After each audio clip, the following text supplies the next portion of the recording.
Talvez você tenha feito constantemente estas perguntas. Onde posso encontrar refúgio num mundo cheio de conflitos?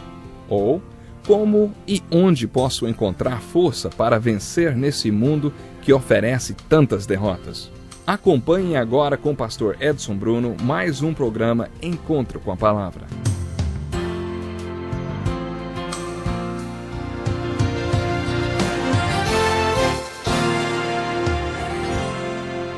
Seja muito bem-vindo ao programa Encontro com a Palavra. Estou muito feliz por você ter separado esse tempo para estudar conosco o livro mais importante do mundo, a Bíblia, a Palavra de Deus. Estamos estudando o capítulo 22 do livro de Mateus. No programa anterior vimos algumas coisas que Jesus fez e ensinou no primeiro domingo de Palmas. Depois de entrar em Jerusalém montado em um jumentinho, Jesus purificou o templo e amaldiçoou uma figueira. Os líderes espirituais pediram suas credenciais e Jesus lhes ensinou a parábola dos 2 filhos. Depois, Jesus contou outra parábola. Havia um proprietário de terras que plantou uma vinha. Colocou uma cerca ao redor dela, cavou um tanque para prensar as uvas e construiu uma torre. Depois arrendou a vinha a alguns lavradores e foi fazer uma viagem. Aproximando-se a época da colheita, enviou seus servos aos lavradores para receber os frutos que lhe pertenciam. Os lavradores agarraram seus servos, a um espancaram, a outro mataram e apedrejaram o terceiro. Por último, enviou-lhes seu filho, dizendo: "A meu filho respeitarão." Mas quando os lavradores viram o filho, disseram uns aos outros: "Este é o herdeiro, venham, vamos matá-lo e tomar a sua herança." Depois que ensinou isso, Jesus, mais uma vez, faz uma pergunta. Vocês nunca leram isto nas Escrituras? Vocês, estudiosos do Velho Testamento, sabem dizer onde Jesus queria chegar?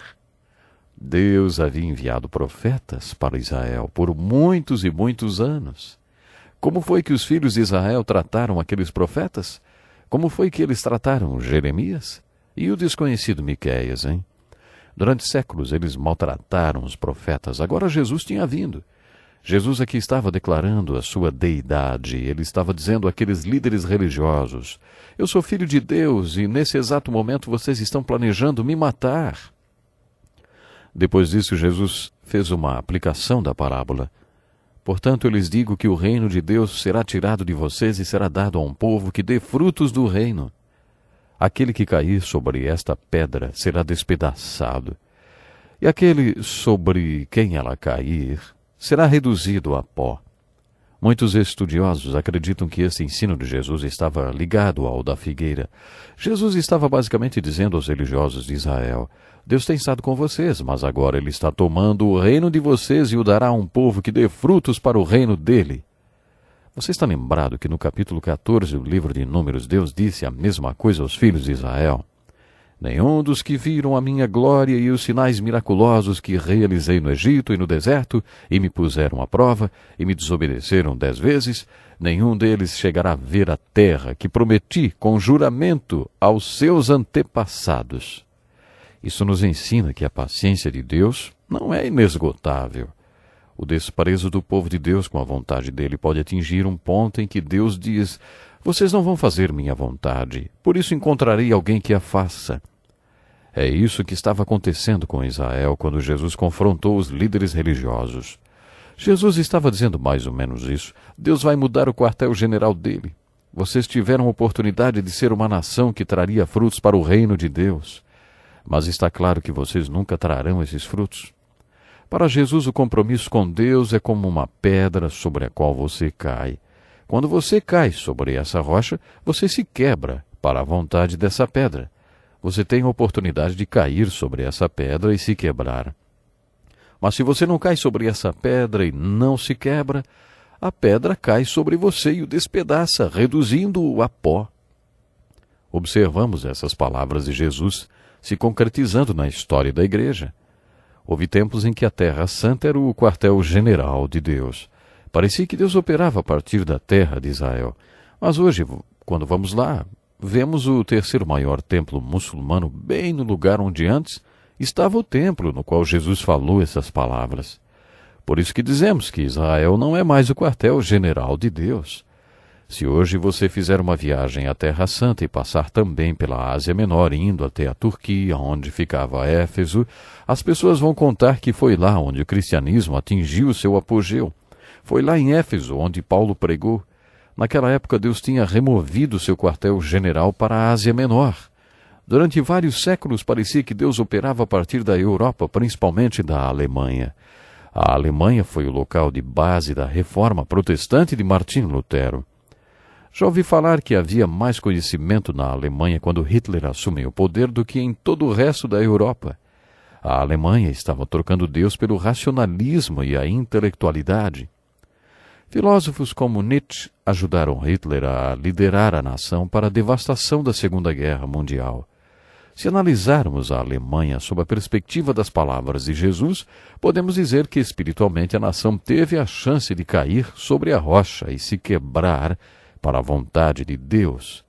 Mas eles deixaram de produzir frutos para o reino e a rocha caiu sobre eles e os reduziu a pó. A partir de então, Deus se locomoveu para o oeste. Muitas pessoas acham que hoje os Estados Unidos são o quartel-general de Deus. Mas para os americanos a mensagem é óbvia. Assim como todos os lugares onde Deus pareceu estar atuando, se eles não produzirem frutos para o reino de Deus, essa mesma rocha cairá sobre eles e vai reduzi-los a pó. Então Deus removerá o seu quartel-general para outro lugar, talvez para a Coreia. Quando estudamos a história da Igreja dentro de um contexto histórico mundial, observamos que Deus tem sido forte em várias partes do mundo. Por que Deus deslocou sua base de operação tantas vezes? Porque o povo de Deus naqueles lugares deixou de produzir frutos para o reino. Deus aguenta isso por um tempo, mas depois caia sobre o povo, deixando-o em pedaços, e vai para atuar a partir de outro lugar. Essa é uma verdade. Essa verdade pode ser aplicada num âmbito nacional ou pessoal. Enfrentamos então uma questão: será que vamos cair sobre a rocha e nos quebrar para a vontade de Deus e fazer o que Deus realmente quer que façamos? Ou a rocha vai cair sobre nós, hein? Quando demonstramos que vamos acabar não fazendo a vontade de Deus, ele sai à procura de outra pessoa que faça o que ele quer. Quando isso acontece, quem sai perdendo somos nós. No capítulo 22 de Mateus e no 14 de Lucas, encontramos outra parábola referente ao tipo de comunhão que Deus quer ter conosco. Jesus contou que um homem preparou uma grande festa e começou a convidar pessoas. Venham, pois tudo já está pronto. A mensagem dessa parábola é que Deus quer ter comunhão conosco. Lemos Apocalipse 13:20. Eis que estou à porta e bato. Se alguém ouvir a minha voz e abrir a porta, entrarei e cearei com ele e ele comigo. Você não acha que, se Deus mandasse convites para um banquete, haveria uma multidão de gente na festa? Só que não é isso que a parábola conta que aconteceu.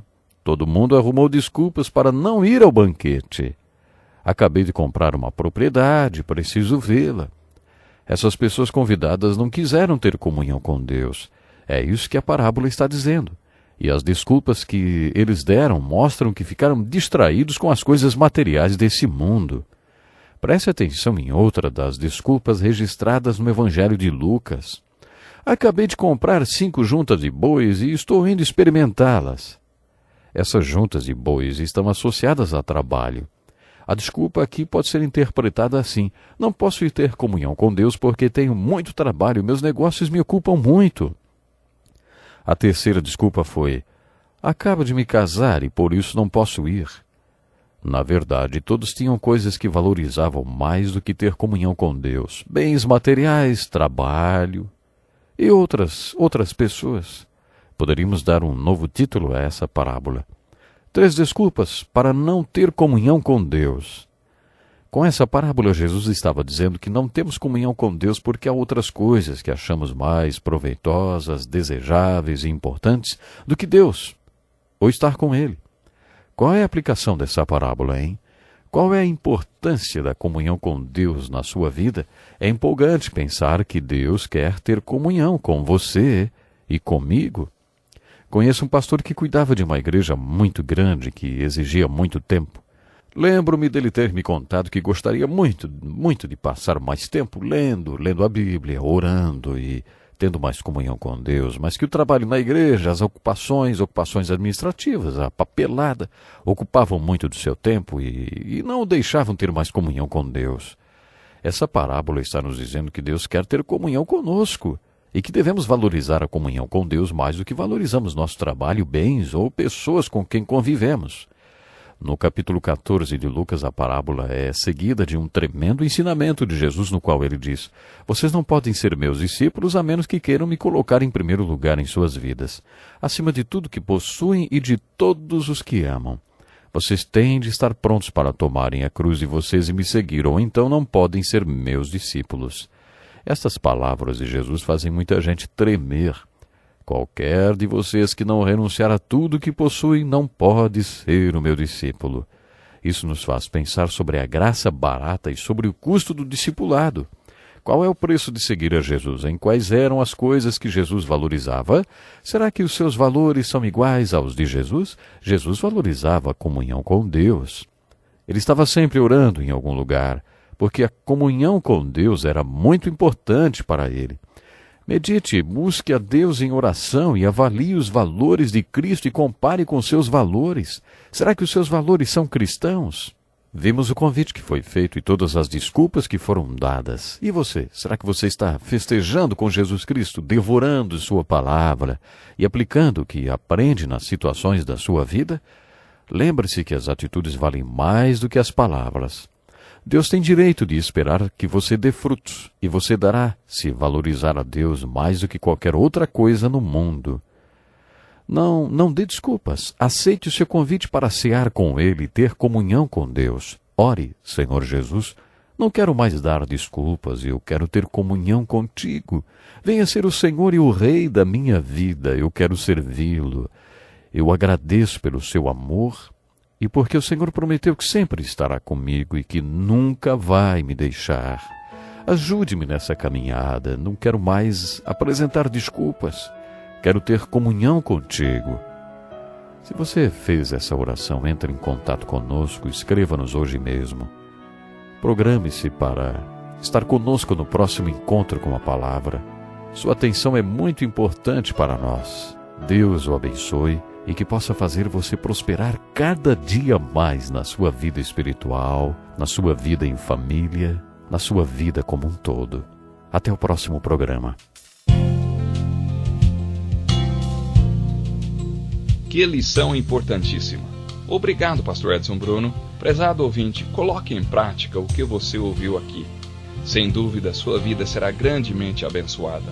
Este é um estudo escrito pelo Dr. Dick Woodward, na voz do Pastor Edson Bruno. Escreva-nos e solicite o material. Nosso endereço é Encontro com a Palavra, Caixa Postal 2011, CEP 89201-970, Joinville, Santa Catarina. Até o nosso próximo encontro com a palavra.